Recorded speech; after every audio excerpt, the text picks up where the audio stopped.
परमहंसकाचार्य अष्टोत्तर शत श्री अभय चरणारविंद भक्ति वेदांत स्वामी शिला प्रभुपाद की, इस्कॉन फाउंडर आचार्य शिला प्रभुपाद की, नम आचार्य शिला हरिदास ठाकुर की, ग्रंथराज श्रीमद् भागवतम की. All glories to assembled devotees. All glories to assembled devotees. All glories to assembled devotees. All glories to Sri Guru and Gauranga. All glories to Jagat Guru Srila Prabhupada ki jai. Hare Krishna. So welcome to this morning Bhagavatam class. Today we are reciting the verses from Canto 4, Chapter 9. Dhruva Maharaj returns home, and today we are covering the verses 42 to 45. Let's start. I will repeat. We read the 42, 43 together, and then 44 and 45 just I'll read the verse and translation and purport. Okay, so Om Namo Bhagavate Vasudevaya.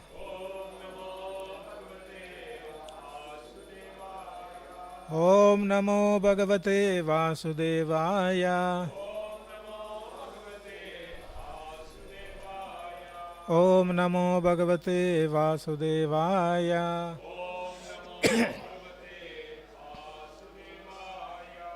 Text 42-43 together. Tram drustvopavana abhyasa ayam tam tarasaratat avaruhya nupastru turnam asadya prema vihvala parirebi angajam dorbhyam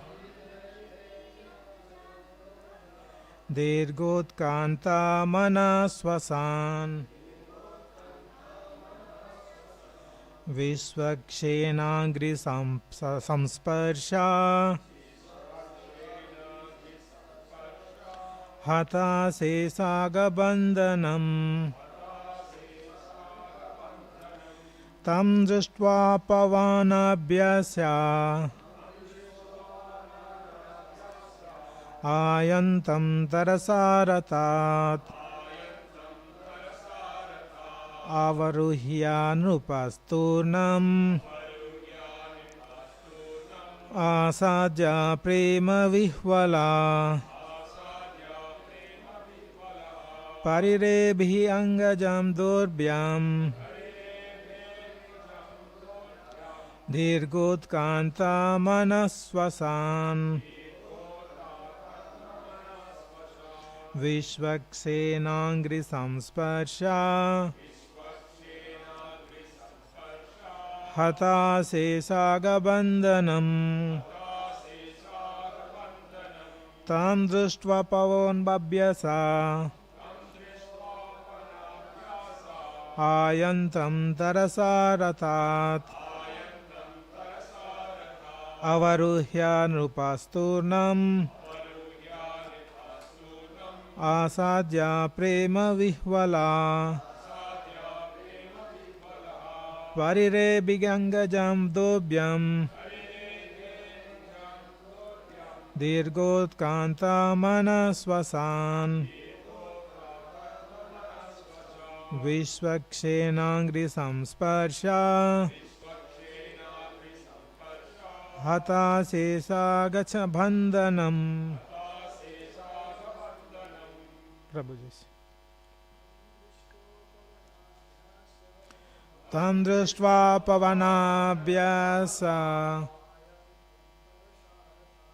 ayantam tarasaratat avaruhya nupasturnam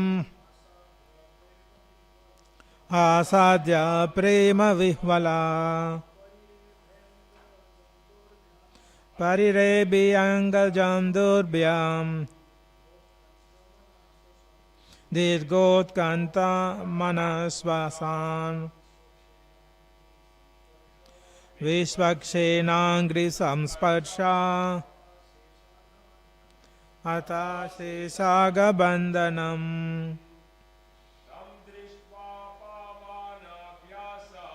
Tam drushtvopavanabhyasa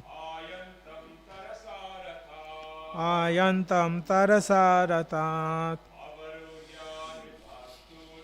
avaruhyanrupasturnam asadya prema vihvala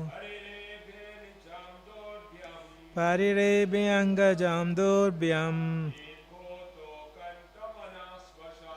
dirgot kantamanasvasan Vishvagre Sani Samsparsha Hata Sesagabandhanam Tam Drushtvopavanabhyasa Ayantam Tarasaratat Avaruhyanrupasturnam Asadya prema vihvala Parirebhyangajam durbhyam Dirgotkantam manasvasan Vishvakshenagri samsparsha Bandhana Hata Sesaga Bandhana Mataji Tam drushtvopavanabhyasya ayantam tarasarata avaruhyanrupasturnam asadya prema vihvala parirebhyangajam durbhyam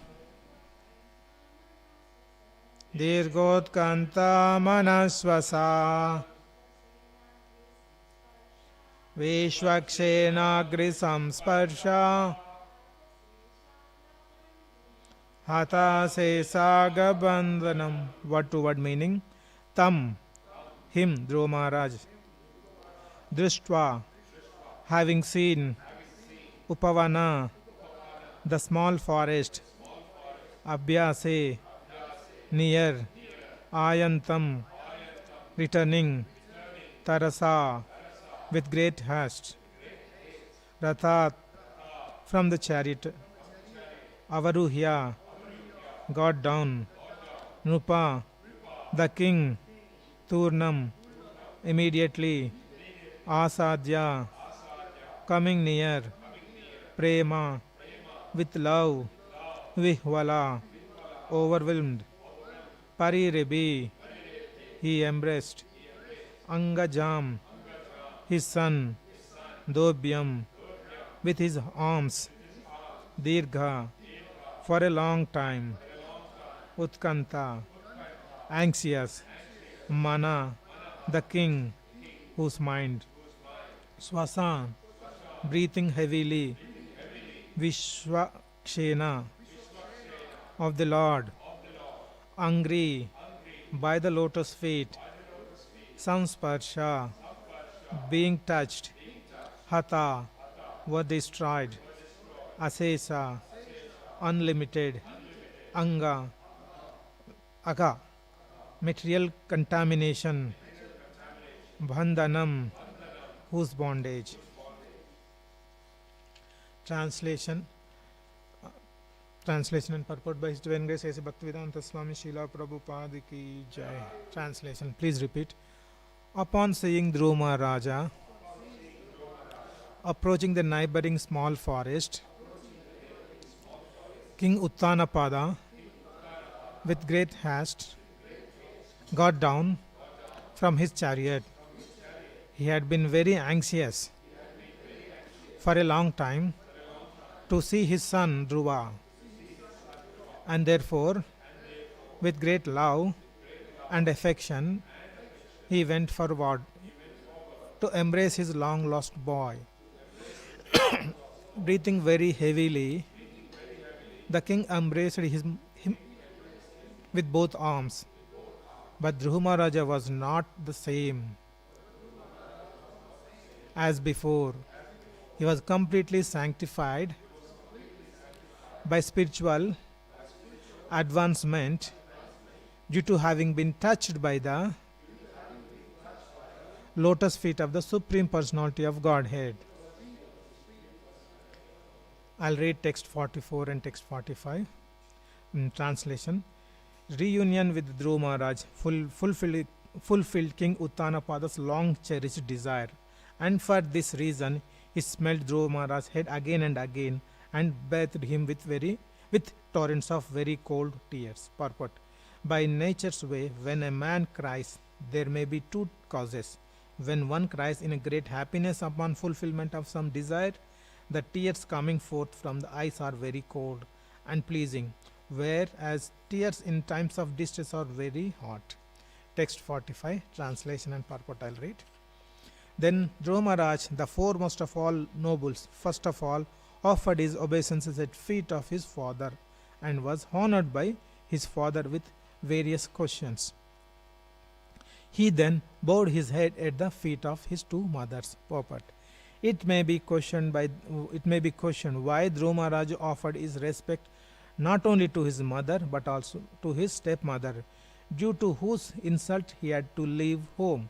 The answer is that after achieving perfection by self-realization and seeing the Supreme Personality of Godhead face to face, Dhruva Maharaj was completely freed from all contamination of material desire. Feelings of insult or honor in this material world are never perceived by a devotee. A Lord Chaitanya therefore says that one has to be humbler than the grass, and he recommends more tolerant than the tree to execute devotional service. Dhruva Maharaj therefore has in this verse been described as Sajjanagrana, the foremost of noblemen. The pure devotee is the noblest of all, and he has no feelings of anonymity towards anyone. Duality due to anonymity is the creation of this material world. There is no such thing in the spiritual world, which is the absolute reality. Let's do Mangalacharan. Om Ajnanatimirandasya Jnananjana Chakshurunmilitam Yena Tasmai Shri Gurave Namaha. Shri Chaitanya Manobishtam Stapitam Yena Bhutale Swayam Rupa Kada Mahyam Dadate Swapadantikam. Vandeham Sri Guru Shri Yuta Padakamalam Sri Gurum Vaishnavamscha Sri Rupam Sagrajatam Sahagana Raghunathan Tam Sajivam Sadvaitam Savadutam Parijana Saitam Krishna Chaitanya Devam Sri Radha Krishna Padam Sahagana Lalita Sri Vishakanvatamsya. He Krishna Karuna Sindhu Dina Bandhu Jagatpate Gopesha Gopika Kanta Radha Kanta Namostute Tapta Kanchana Gaurangi Radhe Vrindavaneshwari Vrishabhanu Sute Devi Pranamami Hari Priye Vancha Kalpa Tarubhyasya Krupa Sindhubhya Evacha Patitanam Pavanebhyo Vaishnavebhyo Namo Namaha. Jai Shri Krishna Chaitanya Prabhu Nityananda Shri Advaita Gadadara Shiva Sadi Gaura Bhaktarunda. Hare Krishna Krishna Krishna Hare Hare Hare Rama Rama Rama Hare Hare Hare Krishna Krishna Krishna Hare Hare Hare Rama Rama Rama Hare Hare Hare Krishna Krishna Krishna Hare Hare Hare Rama Rama Rama Hare Hare. Hare Krishna. So welcome once again. So we are continuing the Dhruva Maharaj pastime from Canto 4, chapter. Now currently we are in chapter 9. Dhruva Maharaj returns home. So when we briefly understand what all happened till now. So Dhruva Maharaj went to forest and he did severe bhakti and austerities, and Lord Vishnu appeared and he touched his head with a conch shell, and then his consciousness has completely changed. And after that Dhruva Maharaj started lamenting, why when I got to see darshan of Vishnu, because of my material desires, he could not get the ultimate benefit of seeing Vishnu, because going back to Godhead, but rather Vishnu fulfilled his desire. saying that you rule the world for this kingdom for another 36,000 years, and later you will go back to the Dhruvaloka. So he was lamenting, but after lamenting, then now he started coming back to his kingdom, his father's place. So father got to know about this. Previously, the Uttanapada got a message from Narada saying that the boy is in the forest, he is doing severe tapasya and austerity, he is going to get the darshan of Vishnu. But now the messenger came and he told that Dhruva Maharaj is coming. Then he was very much happy. He was very much joyful. So then what he did, he gave some gift to the messenger, and then he was very eager to see the Dhruva Maharaj. So he mounted on his chariot, and the Dhruva Maharaj's mother and the stepmother, both they also started going to see the Dhruva Maharaj. And then not only that, when Dhruva Maharaj, along with Dhruva Maharaj, when Uttanapada started going to the forest, he also invited all the Brahmanas and all the ministers and very many other people were accompanying him, and he was going to the forest.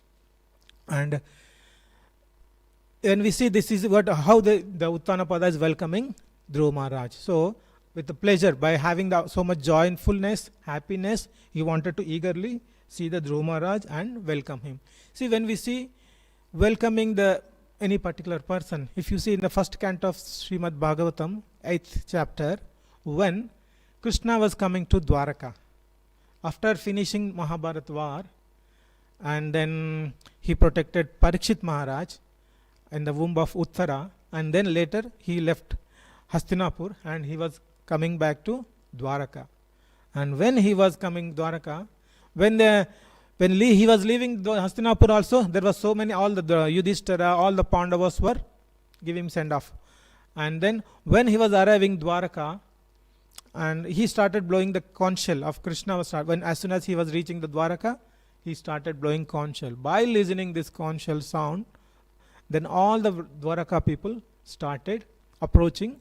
They were eagerly running to see Krishna, because they haven't seen Krishna for a long time. He left Dwaraka and then he had a war. After that he stayed with Pandavas for some time. Now he is returning. So they were having the separation from Krishna, and they were eagerly wanting to see Krishna. And they were all coming with a joyful mind. And some people are bringing presents, some gifts to give Krishna. And some people are glorifying Krishna. By seeing Krishna, they started glorifying. This is how they are welcoming Krishna. Then same thing we can see how Uttanapada is also planning to welcome Dhruva Maharaj. Not only that, when we see the Ramayana also, we can see the similar incident where Bharat and Shatrugna welcoming Ram. Like once Ram killed Ravana and he's supposed to come back to Ayodhya, because in the Bharat was waiting, he calculated the duration when Ram will return to Ayodhya. Then he was thinking that if he is Ram unable to reach by that date, then he will commit, he'll leave his body. He was planning to leave his body. Right? So then Ram told Hanuman, you go quickly and convey the message that Ram is coming. So as soon as the Hanuman visited Ayodhya, and he met Bharata inquiring about all things, what all happened in the forest, and then Hanuman communicated that Ram is coming. Then immediately informed Shatrugna to inform everyone. And he also informed everyone in his ministers that, okay, decorate the complete Ayodhya. That is where we celebrate Diwali, right? Ram was returning Ayodhya. And many people, he requested everyone to come and greet Ram. So this is the way, the custom, our tradition, where we are inviting people. They will make so many arrangements such that, because they are giving the happiness to us, like Krishna, the Ram, even Dhruva Maharaj, what they are giving, by people are wanting to see them, and by seeing them they were getting the happiness. Not only that, when we see Srila Prabhupada, when he was traveling all over the world, he visited London, many countries, London, even Melbourne, Sydney, everywhere. Like when Srila Prabhupada visited London, the Beatles team arranged a Rolls-Royce car to receive from the airport to his guest house, his accommodation, right? So that's how they try to welcome. They will express their happiness through various acts. Whenever they are seeing the person who is coming after a long time, or they were never seen him and they are coming first time, right? They will be feel very happy. They will be feeling very joyful, and in that mood, they will do various activities to please, to fulfill their happiness, right? So in this way, we can see Srila Prabhupada, when arranged first time in London in 1969, the Beatles team, they have arranged a Rolls-Royce car to take. And similarly, when Srila Prabhupada came to Melbourne first time, that he came to the VIP lounge, and all the devotees arranged the press and the news and media, television and the news channels came, and they're taking the interview. So they did all the grand way in the welcoming Dhruv Maharaj. So even Sydney also similar things happened. So in all these things, this is our custom to welcoming a guest coming from after, because we are seeing the first time, or after a long time we are seeing. So whenever the person is coming, it is our custom to welcome and receive.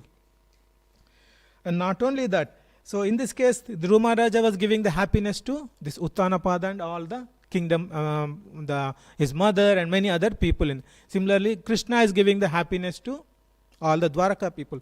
In the Ram was giving the happiness to Ayodhya people. And the Srila Prabhupada also giving the happiness to all his disciples. So this is the word.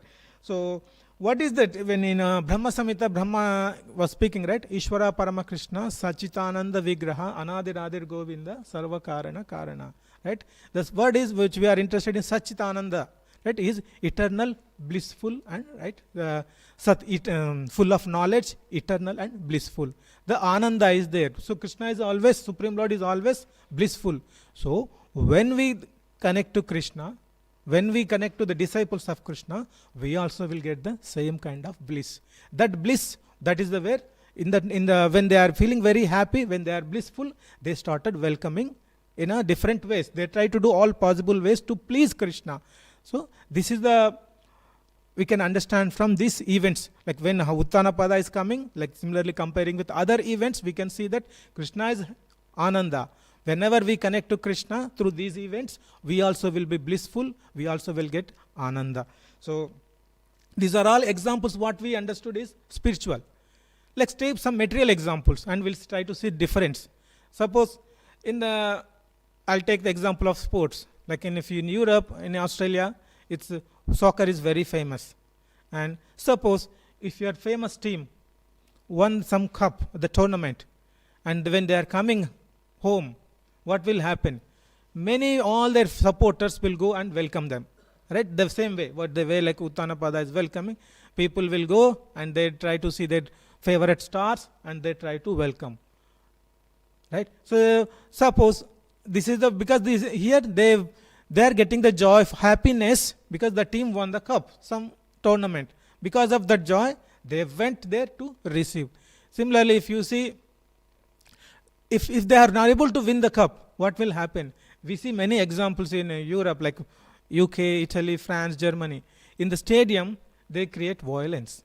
They will hit other people, opposite team, right? So the team which gave the happiness, same team, they are giving the sadness. They are unable to bear the losing the team, right?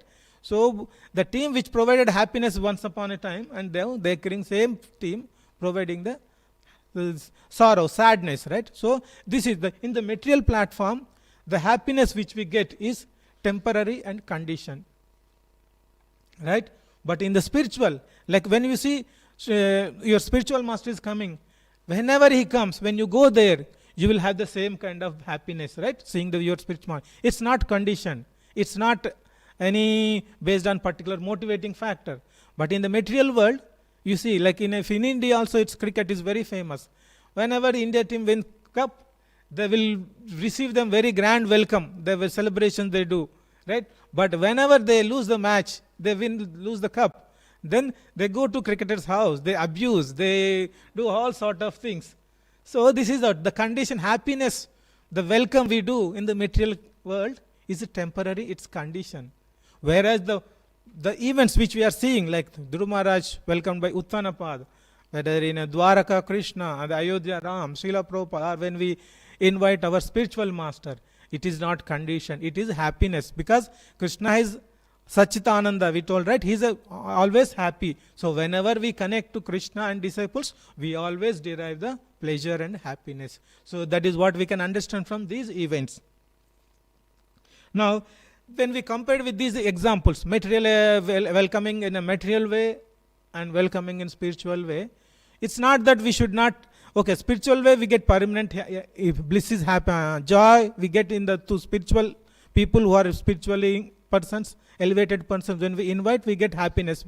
But the same way, material, it is conditioned. But should we stop doing the material people inviting, really receiving them properly? No, that is not the criteria. Because our Vedic Vedas saying that Atiti Devo Bhava, right? Whenever any guest comes, we need to invite him like a God. The way when we treat God is coming, the same way we have to invite a guest as well. So that is compulsory. But the result, but another important point is, what is the benefit of doing this elevated spiritual persons receiving and the difference of in the material persons, right? So in the Nectar of Instructions, text 4, the very famous verse, right? Dadati pratigrahanati guhyam akhyapti prachati bhunkte bojayate chaiva sadvidim priti lakshanam. So Rupa Goswami in the Nectar of Instructions saying 6 types of devotional practices. When we interact with the devotees, there are 6 types of devotional activities we can perform. So those are the 6. So when giving charity to a devotee, accepting from the devotee whatever they may offer in return, opening one's mind to the devotee, inquiring about the confidential service of the Lord, honoring prasada or spiritual food given by devotee, feeding the devotee with prasada. So these are all the various 6 activities we have to perform as part of devotional service when we are interacting with the guests. In the purport, Srila Prabhupada was saying that we should also invite pure devotees to our home, offer them prasada, and be prepared to please them in all respects. So this is what Srila Prabhupada, this is called Bhunkte Bojayati Chaiva. So Srila Prabhupada is saying, so whenever the guest is, we have to invite a guest, we have to feed prasadam, and we have to do all sorts of things which will please him. So this is a devotional activity. So this, in line to this injunction, we need to understand what we discuss. Like Uttanapada is inviting Dhruva Maharaj. Though he is a son, but now Dhruva Maharaj is not an ordinary person. He took the darshan of Vishnu. Like as Mataji said yesterday, Dhruva Maharaj is carrying Vishnu in his heart. Right? So he is not an ordinary person. So when we are inviting devotee, we need to invite him properly, we need to feed prasadam, and we do all services, whatever is required to take care of him properly. Like that's why we see whenever our spiritual master is coming to like we see in the temple, we welcome with him we do kirtan, we do make garlands, and we invite him very nicely. Sometimes we do all the decorations, everything in the foyer, temple foyer, right? So this is our mood. This is as per the Rupa Goswami Nectar of Instructions, this is a way of devotional service. This is the one way of devotional service, the welcoming the spiritual master or the spiritual person or the senior devotee. This is one of the devotional activity. What will happen when we do this kind of devotional activities? We progress in our bhakti. So we progress in that way. We will elevate, we'll progress in our bhakti. This is we need to understand all these activities. Like the welcoming a devotee, it looks like a materially some joyful thing, but when our consciousness is spiritual, when we are inviting the spiritual person, spiritual master, Srila Prabhupada or a senior Vaishnava, the mood like we have to carry like it's a devotional activity. When we do this devotional activity perform properly, we will be progress in our bhakti. But not like when we do material activities, people inviting, again I said it's a condition. It won't give the pleasure all the time. But this spiritual activity, it will help us to progress in bhakti. So all this inviting guests, it is important activity we should consider, we should never ignore. So this, in fact, Rupa Goswami told these 6 activities: giving charity to devotee, accepting from the devotees whatever they may offer in return. That's why we all go for Mahaprasad. Whenever the Maharaj, spiritual master had prasadam, we try to take some Mahaprasad from their plate and we wanted to, right? These are all. And accepting opening one's mind to the devotees, inquiring about the confidential service of the Lord, honoring prasada or spiritual food given by the devotees, and feeding the devotees. So all these things we need to do. When we welcome, we have to do all these activities. So when we do this, we will be able to progress. So it's very important that welcoming the guest is it's required in our, it is included in our bhakti, our scriptural injunctions there. So we should definitely practice this. Now, coming to the text 45, it's mentioned in the translation that Dhruva Maharaj, the foremost of all nobles, first of all offered his obeisances at the feet of his father and was honored by his father with various questions. He then bowed his head at the feet of his two mothers. So now before leaving Dhruva Maharaj forest, what was his situation? Because he was humiliated by his stepmother and his father was there. He did not stop his stepmother insulting, right? So then what happened? Dhruva Maharaj got very angry. He was very sad. He was crying. Now he is returning back. What was his mood? What is his mood? He is not having any that sort of negative feelings. He is not, because if you see in a normal material situation, if someone insulted you and someone created some kind of inconvenience to you, when you are seeing them again, you don't want to communicate properly. You will ignore them properly. That is our material mindset, right? But Dhruva Maharaj, even it's not small thing. Whatever the Suruchi, the stepmother, did is not a small thing. She insulted, and the Dhruva Maharaj, that went into his heart very deeply, and it created so much sadness, unhappy and grief to the Dhruva Maharaj. And same thing to Suniti as well. But now when Dhruva Maharaj is coming, Suniti came along with Suruchi, and Dhruva Maharaj paid obeisances to Uttanapad. So in fact, Dhruva Maharaj, in a normal material condition, a person will have a grudge and enviousness towards Uttanapad. If you are, like say, imagine you are in the Dhruva Maharaj position. You didn't go do any bhakti or anything, but you are seeing them again. What will happen? When you see them, you will have your angry, the grudge, envy towards Uttanapad. You will have same thing towards Suruchi. But in this case of Dhruva Maharaj, he did bhakti. He saw Vishnu. That has changed his complete consciousness. And then when he is seeing these three, all this Uttanapad and his stepmother, he is not having any kind of negativity towards them. So Srila Prabhupada was explaining in the purport how Dhruva Maharaj is able to do this. Like it's saying, after achieving the perfection by self-realization and seeing the Supreme Personality of Godhead face to face, Dhruva Maharaj was completely freed from all contamination of material desire. So once since he did the bhakti, proper bhakti, under the guidance of Narada Muni, and he got darshan of Vishnu, that has removed all his negativity from his mind. So same thing if you see in the previous canto, third canto, Kapila Muni was saying about bhakti. When you sincerely progress in bhakti, all the qualities of demigods will appear in. And not only that, you will not realize that these qualities are common in you. So, but you will notice that all these people will notice that you developed these qualities. You don't realize. That is the potential of bhakti. When you do sincere bhakti, all the good qualities will come in you without your notice, without your any particular additional effort. All these qualities, same thing we can see in Dhruva Maharaj. All the good qualities came. Because of that good qualities, he is not bothering about all this negativity or anything towards Uttanapad and his stepmother. Not only that, even in the same third canto, in the same chapter, Kapila Muni was saying that when you are sincerely doing the devotional service, like when you are doing all this devotional service, what will happen? You are free from all this material consciousness, right? When the same thing, since Dhruva Maharaj did all this severe tapasya bhakti, so he is free from all these material activities. This is a script based on scriptural injunctions. We can understand why Dhruva Maharaj is not having any kind of negativity. Then let me try to see another angle. Let's see some pastimes of Supreme Lord.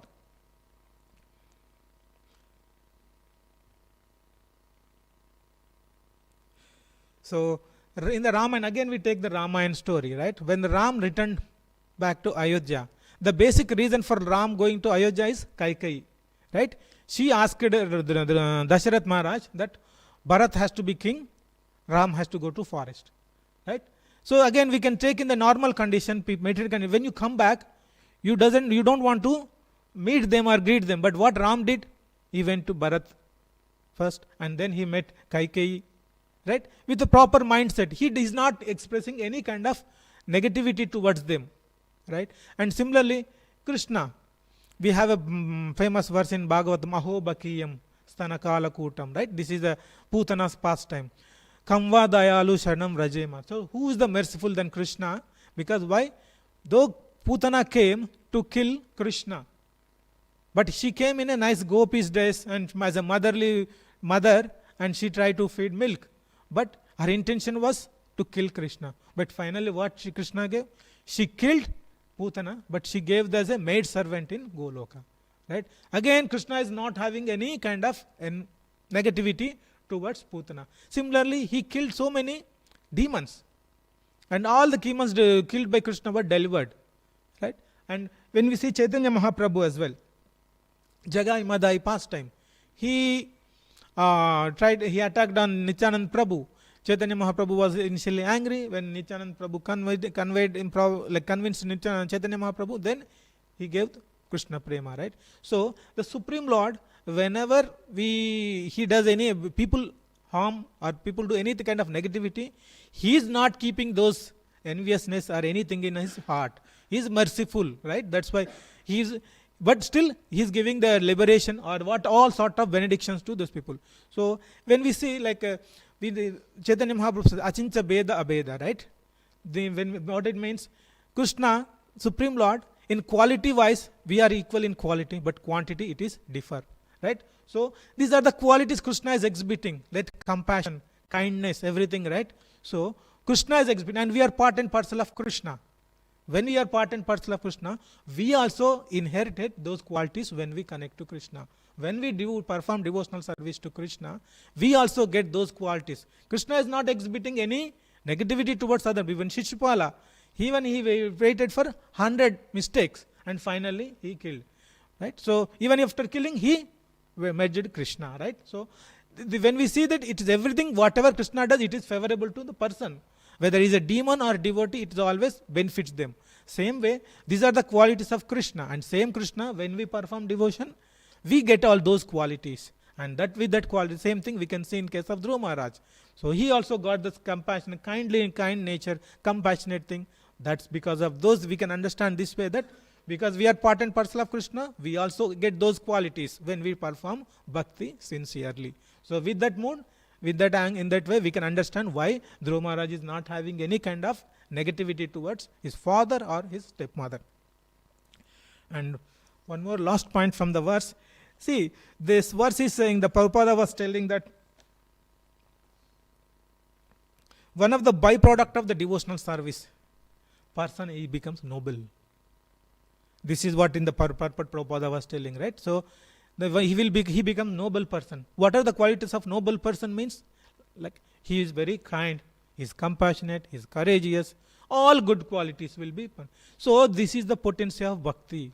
See, generally in a normal tendency, when we talk about bhakti, see in the current material world, people are very completely having desires. They wanted to fulfill all their desires. It doesn't matter what process they follow, what they are doing, whether they are harming some person, whether they are helping some person, they are killing them someone, they don't mind. At the end, they wanted to fulfill their desires. And they will use bhakti in the same way. They wanted to get some desires fulfilled, they'll come to temple or they'll worship God. Right? This is the tendency in the current condition material world. But people are not understanding the potency of bhakti. It's a byproduct of bhakti, then becoming noble person. Means it's completely transforming the behavior of a person. That is the potency of bhakti. But in the material world, people are ignorant. It's like deeply rooted ignorance is there. They are not understanding the main benefit. One of the benefits of the bhakti is it will transform your character. What we are seeing in this, I think in the last Tuesday, Rajnath Prabhu was giving the class. He was telling about all the various wars happening around the world, like Russia-Ukraine war, and even Israel with all various terrorist groups, Iran fighting, right? What is the basic underlying reason? If you see, each person wanted to fulfill their material desire. For that, he will go to any extent. He will do many bad activity. Final aim is to get his desire fulfilled. This understanding, this idea, it will expand between the two people, between the two communities or between the two countries. This is how the conditioned material world is progressing. So what is their ultimate aim? They want to make their country big, better. For that they will attack another country. This is what happening. This is the complete material condition. But when you see Srila Prabhupada, when during that time when Srila Prabhupada was in this planet, that time Vietnam War was happening, and Prabhupada was telling that if we follow the Bhagavad Gita instructions, we don't need to have any war. And one of the verse he was saying, this is the peace formula verse. Anybody knows what is that verse in Bhagavad Gita? Yes. Yeah, it's 5.29. Bhoktaram yajñatapasam sarvaloka maheshwaram surudam sarvabhutanam jñatnamam shantim nuchyati. The translation says, a person in full consciousness of me, knowing me to the ultimate beneficiary of all sacrifices and austerities, the supreme lord of all planets and demigods, and benefactor of all and well-wisher of all living entities, attains peace from pangs of material miseries. So Bhokta, whatever you do, offer it as a service. Krishna is the ultimate beneficiary of the activity. Keep that in your mind, perform all your activities in that. So he is the supreme lord, not only supreme lord for all the demigods, everyone, all the living entities, the supreme lord, right? So when you perform activities, when you do all austerities, sacrifice everything for the pleasure of Krishna, you will get the peace. This is what we have to understand. The important thing is, currently what we are doing, any activity we have to do not for the pleasure of Krishna, but for our pleasure, right? With that motive we are doing. Because of this motivation, this wrong motivation, we are having all this kind of wars, fights, everything. But when you see that Krishna is the ultimate beneficiary, when you think that, so if everyone thinks that way, right from the common man to the head of a country, everyone thinks, all people, then why people will fight? That's what Srila Prabhupada was trying to highlight this verse, that this is the peace formula verse. Anybody can follow this and get the peace. So this is the potency of bhakti, right? That's when you see, that's what we can say. When you follow this bhakti process, Srila Prabhupada saying in the perfect that people will become noble. These are one example. This verse, when we follow the instruction of the Bhagavad Gita, like this kind of the 529 verse mentioned in the note 529, what will happen? We definitely will be transformed. We will not be looking for our selfishness nature. All these characters will be removed and we will be progressing in a proper way. Our character will be transformed. Our personality will be changed. So this is the potency of bhakti. We can see in the example of Srila Prabhupada. He went to America without any help, and later he made so many devotees. Who were those devotees previously? They were hippies, drug addicts. They were breaking all 4 regulative principles. That was their condition. But what happened? They became all great devotees. So we can see the example. So the bhakti the process is very powerful. It makes the persons noble and it transforms the character. When everybody follows this process, everyone will be developing these characters and whole society will be happy. That is an idealistic situation. That is what we can expect that will happen in future. So that we will not see any war, fights between countries and between the people. So I would like to conclude here. Any questions, any comments? Yes.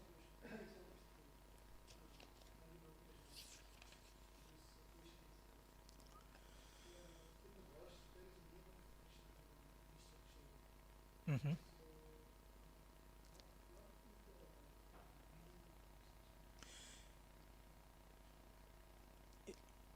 Vishwaksen, actually, what I understand from my high level understanding, see generally in the material karma kandi people, they put Ganesha for removing the obstacles.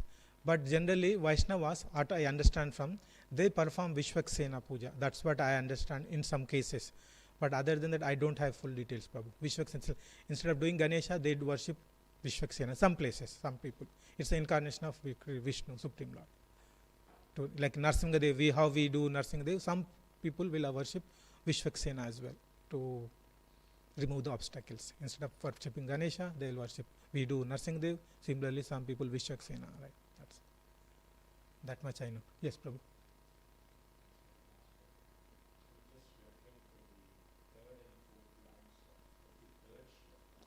Okay.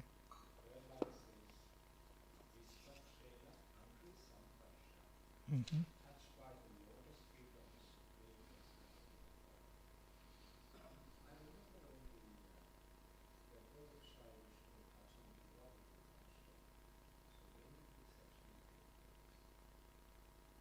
I think he's referring to the same thing. That's what my understanding. It's not nothing different. It is same, but it's yeah. It's in verses. It's the wording. I think it could be using in a this way, but it actually the same. Garbhodakshayi Vishnu only touch it.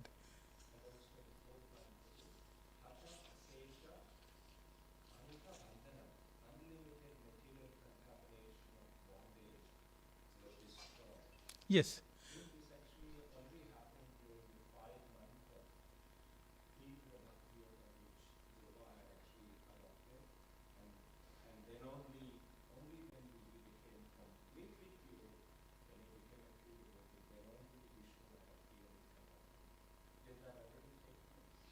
Yes, but again, is a smart. Okay, when during that time when we were reading those verses, what we understand, yes, he did austerity. He was purified completely. Then Vishnu got, but is the he was still a 5 years old boy. He was not able to glorify anything. But when he touched with the conch shell, his consciousness has completely changed.